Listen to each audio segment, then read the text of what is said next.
Good morning, students. How are you? Fine. Today we will do chapter number 4, exercise 4.1.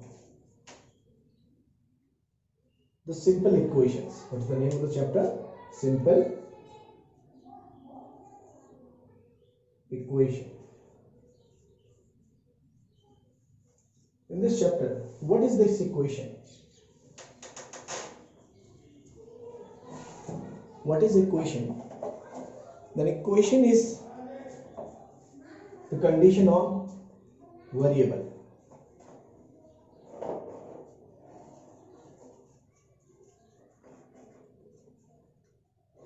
On variable. Clear? Now, what is variable? Variable क्या होता है? Variable के नाम से पता लग रहा है whose value got changed, जिसकी वैल्यू चेंज होती रहे, is known as the variable. Whose value is not fixed. Very करना मतलब चेंज होना. वेरी डाटा बहुत जल्दी से वेरी हो रहा है तो इट मींस वेरिएबल मींस जो चेंज होता रहे. तो whose value is not fixed.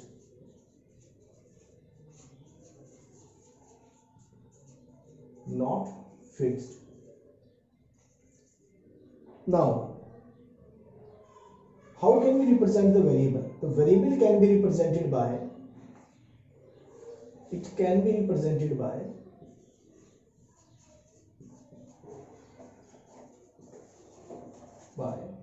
alphabets.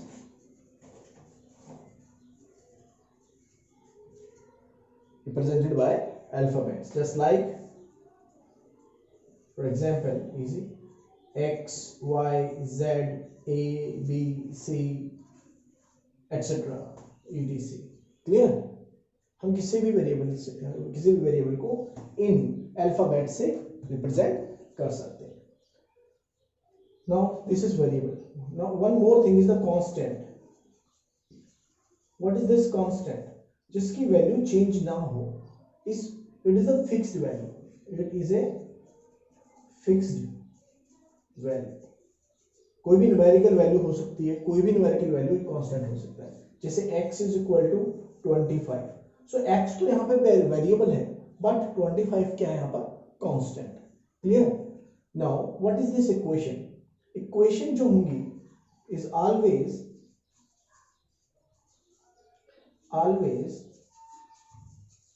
Use sign of equality. Sign of equality. Equality means equal का साइन यूज करता है. जो कोई भी इक्वेशन हो वो साइन कैसा यूज करती है? इक्वल का sign. For example 4x plus 2 is equal to 2x plus 1. Now what is this? This is equation of variables. अब इसमें दो पोर्शन होंगे हमारे पास, एक लेफ्ट हैंड साइड और एक right hand side. This is known as left hand side. जो आपके लेफ्ट साइड में है, व्यूअर और स्टूडेंट जो भी आप देख रहे हैं, आपके जो लेफ्ट साइड में है is known as the left hand side. जो आपके राइट साइड में is right hand side of the equation. Equation के दो पार्ट हो गए. Now these two parts, both of them can be variables, expressions, और at least one of them can be a variable expression. ये दोनों के दोनों वेरिएबल एक्सप्रेशन हो सकते हैं, या इनमें से कम एक तो ऐसा होगा ही होगा जो वेरिएबल में हो. Clear? Now this is all about the equation. अब इक्वेशन को किस तरह सॉल्व करना है ये हम धीरे धीरे देखते हैं. Now x plus 3 is equal to 0. ये कोई इक्वेशन है. अब x की कुछ वैल्यूज हम पुट कर सकते हैं. हम इस एक ही इक्वेशन में x की डिफरेंट वैल्यूज को पुट करते हैं. किस वैल्यू के लिए ये इक्वेशन सेटिस्फाइड है? अगर सेटिस्फाइड है तो यस लिखना है, अदरवाइज नो लिखना है. Clear? Now let us come to part number 1. These all are similar. So let us discuss x. Put x is equal to 3 in this equation. When we put 3 on the left hand side, what we get? 3 plus 3, 6. And here 0. On the left hand side what we get? 6, and on the right hand side it is 0. So it is not satisfying this equation, so we write here only no. Put x is equal to 0 on the left hand side. 0 plus 3 कितना हो गया 3 is equal to 0. 3 is equal to 0 होता है, यानी कि 0 नहीं आया, so it is also not satisfying this equation. x plus 3 is equal to 0. Put x is equal to -3. Left hand side में हमने पुट किया. चलो मैं एक वैल्यू पुट करके दिखाते हैं. इसमें जैसे लेफ्ट हैंड साइड है और राइट हैंड साइड है. इसकी लेफ्ट हैंड साइड में वैल्यू कितनी हो गई x प्लस 3 है. Put x is equal to -3. तो -3 प्लस 3 इज इक्वल टू 0. और राइट हैंड साइड क्या है इसमें राइट हैंड साइड है ऑलरेडी 0. अब दोनों लेफ्ट हैंड साइड और राइट हैंड साइड इक्वल आ गए. अगर दोनों इक्वल आ रहे हैं सो इक्वेशन इज सेटिस्फाइंग. तो हम इसमें लिखेंगे यस. क्लियर. आप इसमें सॉल्व करके दिखाते हो तो इट्स गुड वन.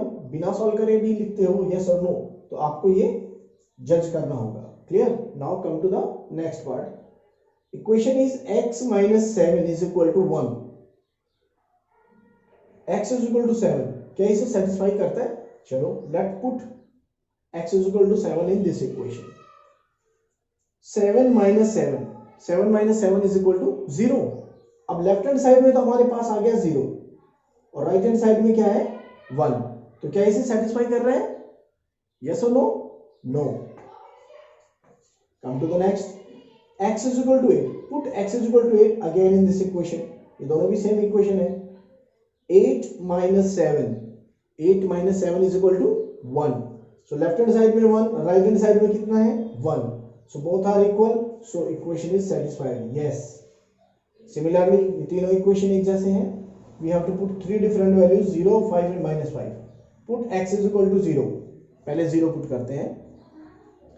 5 इंटू 0, 0 को किसी भी वेरिएबल से मल्टीप्लाई कीजिए, नंबर से मल्टीप्लाई कीजिए, वी गेट 0. तो 5 इंटू 0 इज इक्वल टू 0. तो लेफ्ट हैंड साइड हमारे पास 0 है, राइट हैंड साइड क्या है 25. So it is not satisfied. It is not satisfied. Again put x is equal to 5. x की जगह हमें 5 पुट करना है. 5 into 5 25 is equal to 25. Yes. तो दोनों इक्वल है. Yes. Put x is equal to -5. 5 into -5 -25. और इधर कितना है 25. So not satisfied. Clear. So it is not satisfied. Again इन तीनों इक्वेशन के लिए हमारे पास 3 डिफरेंट वैल्यूज हैं. Put m is equal to -6. अब हमारे पास वेरिएबल क्या है m की प्लेस पर हम क्या लिखेंगे -6. -6 पुट करेंगे तो 3 2 जा 6, -2 आएगा. अगर यहाँ -2 आ रहा है, राइट हैंड साइड में क्या है 2. So not satisfied. Again put m is equal to 0.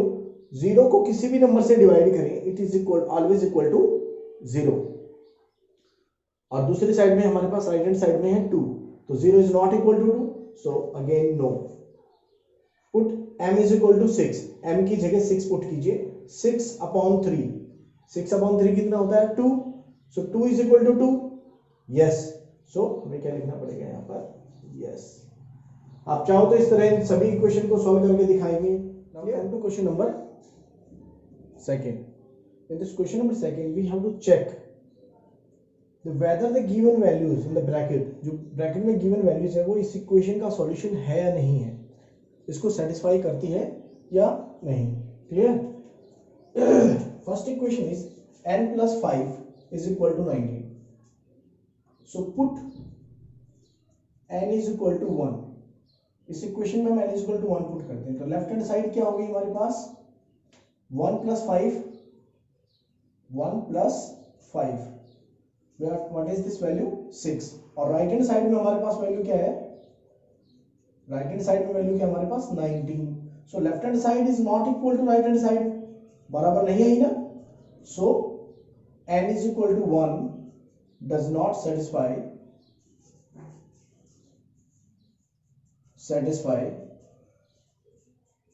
equation. Clear. The given equation. Similarly for the second, put n is equal to -2. So left hand side की वैल्यू कितनी हो गई,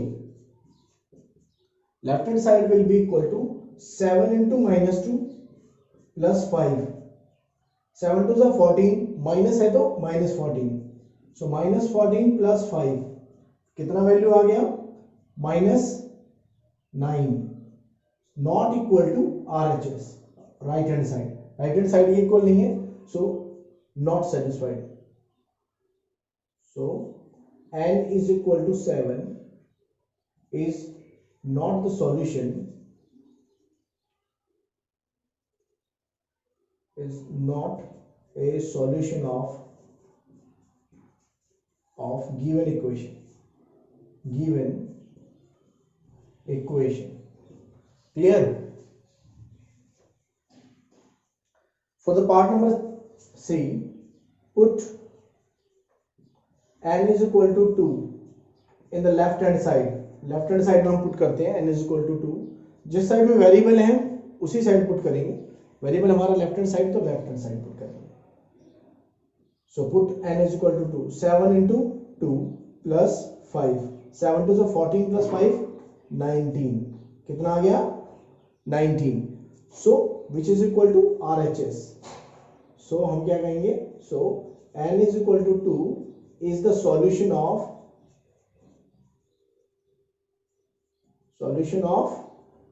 given equation. चलो part number D. Similarly इसमें भी हम क्या put करेंगे, put p is equal to 1. So left hand side क्या बन जाएगी हमारे पास, at p is equal to 1, 4 into 1 minus 3 is equal to 4 1 जा 4 minus 3 1. क्या लेफ्ट हैंड साइड की राइट हैंड साइड के इक्वल है, not equal to right hand side, क्योंकि राइट हैंड साइड क्या है 13. सो p is equal to 1 is not the solution of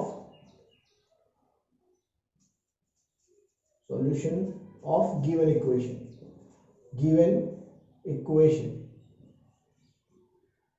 Similarly part number E, put p is equal to -4. तो left hand side क्या हो गई हमारे पास, 4 into -4 -3 -16 -3 -19. So not equal to RHS. ये राइट हैंड साइड के इक्वल नहीं है ना राइट हैंड साइड के equal. So it is not the solution. p is equal to -4 is not the solution of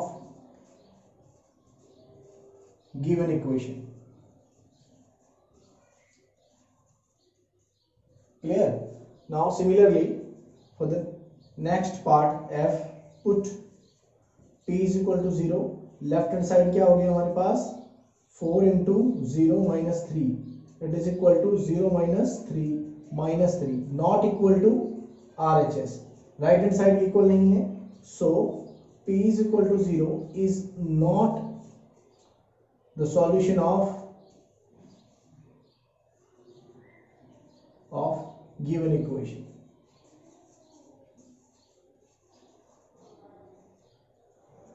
सो हमें जस्ट वैल्यू पुट करनी है, left hand side और राइट हैंड साइड दोनों की वैल्यू इक्वल आनी चाहिए, तो इक्वेशन के लिए ये सॉल्यूशन होगा, अदरवाइज सॉल्यूशन नहीं होगा.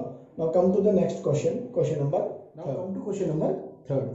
इन this question we have to find the solution with the help of trial and error method. अब ये ट्रायल एंड एरर मेथड क्या होता है, in the trial and error method we have to put different values of the p. हम अपनी तरफ से कोई भी p की वैल्यूज पुट करेंगे और लेफ्ट हैंड साइड में p की वैल्यू पुट करेंगे, राइट हैंड साइड में जो गिवन वैल्यू है वो आनी चाहिए इस इक्वेशन में. जैसे इसमें हम m की कोई वैल्यू पुट करेंगे लेफ्ट हैंड साइड में, तो राइट हैंड साइड में हमारे पास 4 के इक्वल आना चाहिए. चलो लेट अस ट्राई. हम यहाँ पर पुट करते हैं, put p is equal to 0. तो लेफ्ट हैंड साइड की वैल्यू कितनी हो गई, 5 into में 0 प्लस 2, कितना हुआ वैल्यू 2. बहुत कम है, थोड़ा वैल्यू बढ़ाते हैं हम. Put p is equal to 2. Left hand side value कितना गया, 5 into 2 प्लस 2, 5 to the 10 और 2 12. क्लोजर जा रहे हैं, एक और वैल्यू बढ़ाते हैं. Put p is equal to 3. भाई जैसे जैसे हम वैल्यू यहाँ चेंज करेंगे इसकी वैल्यू भी चेंज होती जाएगी, क्योंकि अब ये इक्वल टू नहीं है RHS के राइट हैंड साइड के, ये भी इक्वल नहीं है, तो ये हमारे सॉल्यूशन नहीं है, ये सॉल्यूशन नहीं है. Now try for the 3. 5 into 3 plus 2, 5 3 सा 15 प्लस 2 17, ये क्या है, राइट हैंड साइड है। सो हमारा सॉल्यूशन क्या हुआ, so P is equal to 3 is the solution of the given equation.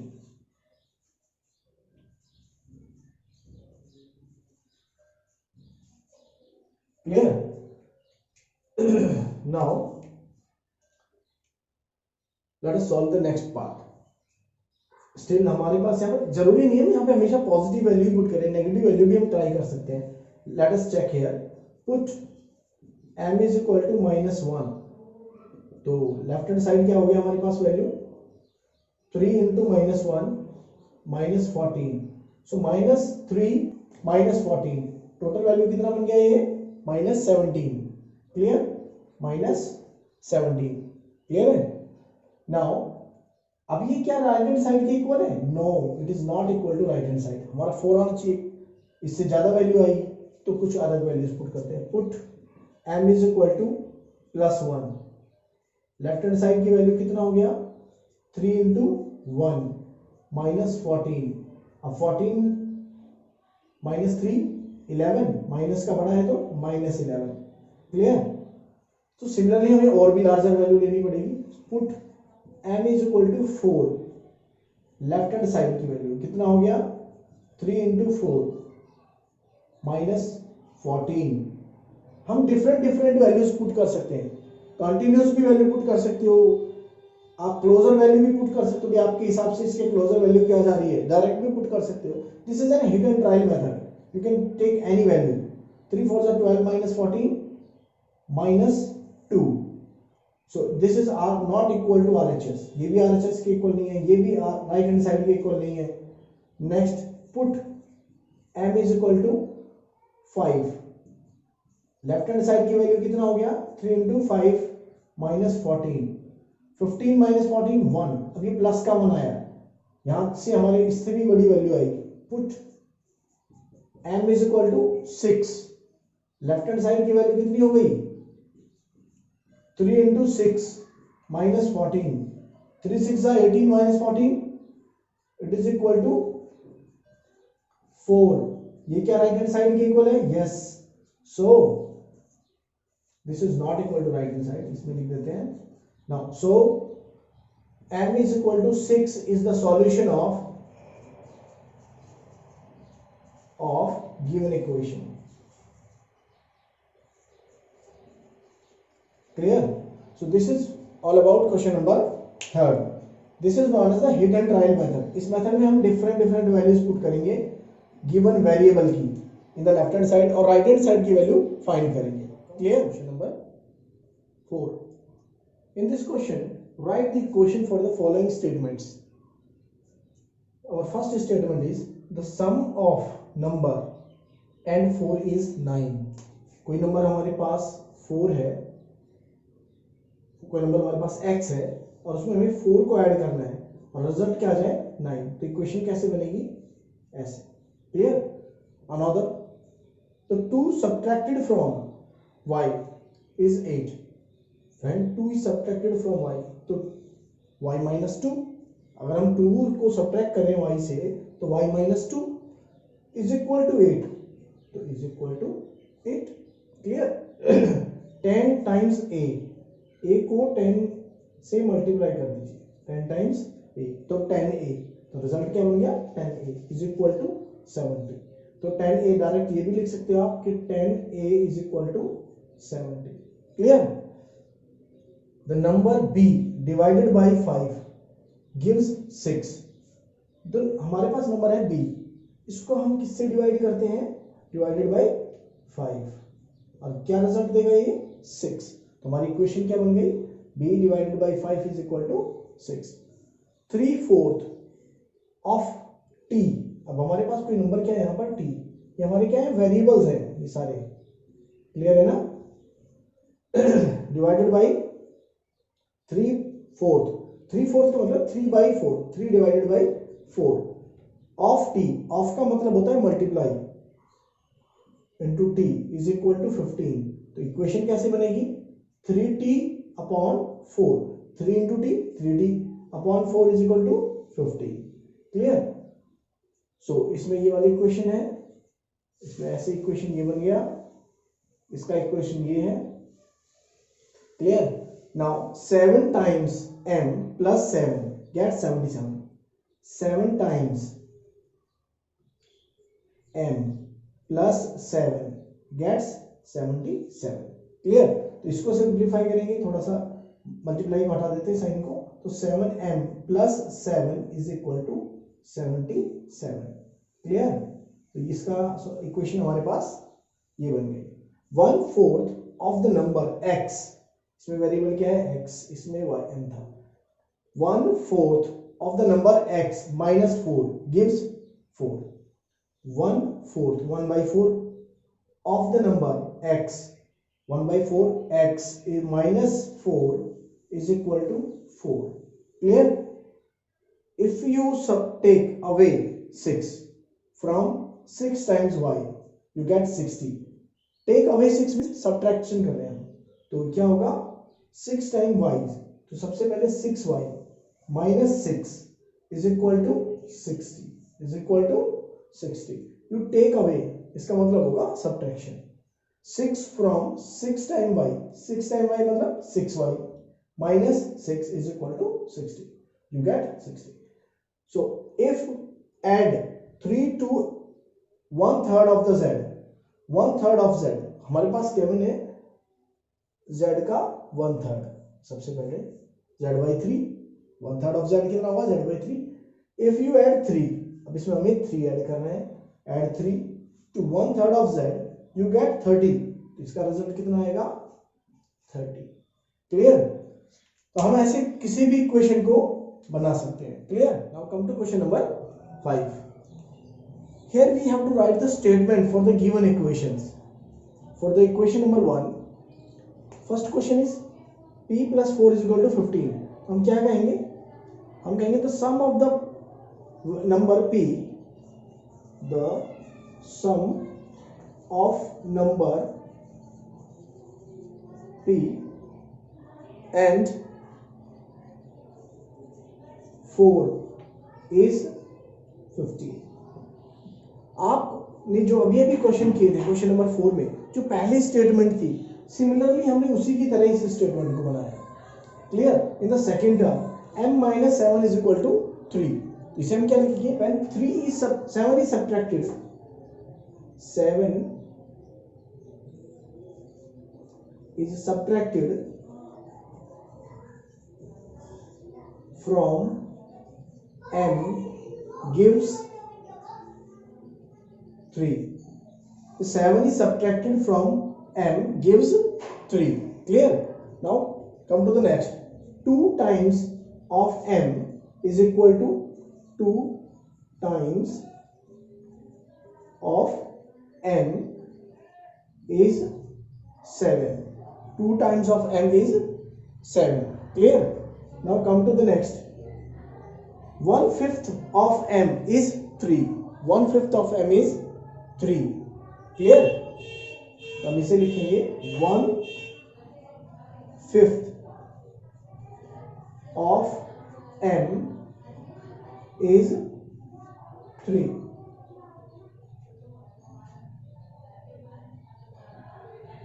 Now इसके लिए क्या लिखेंगे, 3/5 of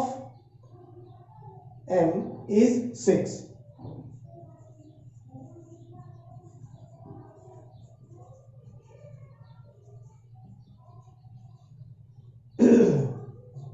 When इसके लिए हम चलेंगे if 4 is added to 3 times of p, आप अपने आप भी बना सकते हैं, जो आपके पास क्वेश्चंस थे पिछले वाले उसके जैसे भी लिखोगे तो इक्वेशंस बन जाएंगी। if 4 is added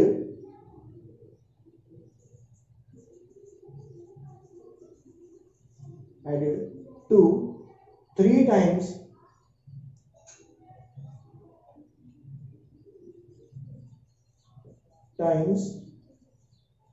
of p is gives 25। क्या दे रहे हैं वो 25.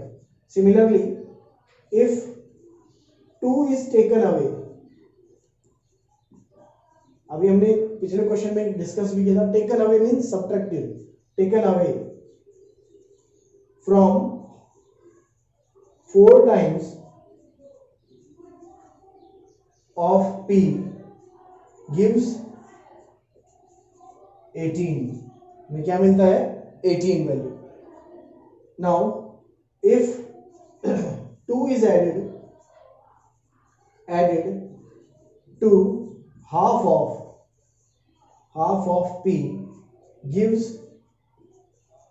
8, क्या देगा वो 8. So these are the statements for the given equations. Clear? So these are also very easier. जैसे जैसे हमारे पास लिखा है उसे हमें स्टेटमेंट में लिखना होता है. Question number 6. In this question, set up an equation for the given cases. हमारे पास कुछ स्टेटमेंट गिवन है. इन स्टेटमेंट्स के लिए हमें क्या इक्वेशन बनेगी, हमें बनानी है.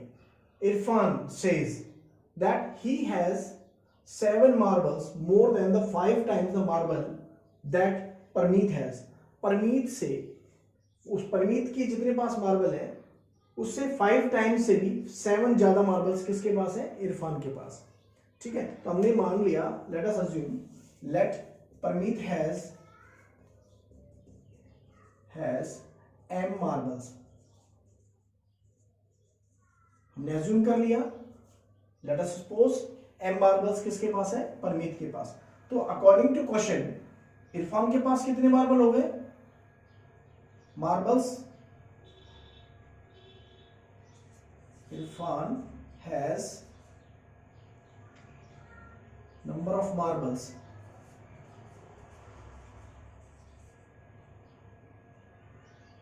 is equal to 5 times of m plus 7. 5 times of m plus 7. अब क्वेश्चन में गिवन है इरफान हैज 37 मार्बल्स. इरफान के पास कितने मार्बल्स हैं, 37 ऑलरेडी है. तो हमारे पास जो 5m plus 7 है उसकी वैल्यू कितनी हो गई, 37. तो उसकी वैल्यू कितनी आ गई, 37. तो this is the required equation. Given है क्वेश्चन में it has 37 marbles. Now come to the next question. इसमें Lakshmi's father's age is 49 year. He is 4 year older than 3 times the Lakshmi's age. तो हमने क्या अज्यूम किया, लेट लक्ष्मी एज कितनी है, Lakshmi's age is equal to y years. Clear, हमने y years लिया. यहां पर m ने m इसीलिए लिया क्योंकि यहां पे m गिवन था, m ही लेना है क्वेश्चन में, इसमें y ही लेना है. अदरवाइज आप कुछ भी ले सकते हो. क्लियर. नाउ लक्ष्मी's फादर्स एज कितनी हो गई, फादर्स एज, लक्ष्मी के फादर की एज कितनी हुई, it is equal to 3 times the Lakshmi's age plus 4 year more than 3 times the Lakshmi's age. Clear. So now it is also given कि लक्ष्मी के फादर की एज कितनी गिवन है, 49. तो हमारे पास इक्वेशन क्या बन गई, required equation. 3y plus 4 is equal to 49. This is the required equation. Clear? Now come to the part number 3rd. The teacher tells this class that the highest marks obtained by the student in her class is twice the lowest marks plus 7. So हमने assume किया let lowest marks कितने हैं, marks is t. Lowest marks हमारे पास है t. अगर lowest marks t है then highest marks कितने हो गए क्लास में, अकॉर्डिंग टू क्वेश्चन पढ़िए. हमें देखेंगे कि twice the lowest marks plus 7. So 2t plus 7 is equal to highest marks. और हाईएस्ट मार्क्स कितने गिवन है, 87. So we have to write here 87. सो रिक्वायर्ड इक्वेशन हमारे पास क्या बनेगी, 2t plus 7 is equal to 87. Clear. Now come to the last part. In an isosceles triangle the vertex angle is twice the either base angle. So isosceles triangle कैसे होता है, जिसकी दो साइड इक्वल हो या दो एंगल इक्वल हो. Suppose किया दोनों एंगल कितने हैं, b. Let the base angles is equal to b. अब दोनों बेस एंगल b हैं तो थर्ड एंगल कितना हो गया, सो वर्टेक्स एंगल कितना हुआ, vertex angle according to question vertex angle कितना हुआ भाई, is equal to twice the base angle, twice the base angle. So the sum of all the angles कितना होता है, sum of all angles of triangle is equal to 180 degree. 180 degree होता है. सो एक तो हमारे पास हो गया ये वर्टेक्स एंगल, दो बेस एंगल भी हैं, plus b is equal to 180. इनको सम करेंगे तो कितना हुआ, इनका सम करने के बाद 4b इज इक्वल टू 180. तो हमारे पास इक्वेशन बन गई. So this is the required equation. Now we can make each and every steps. Clear.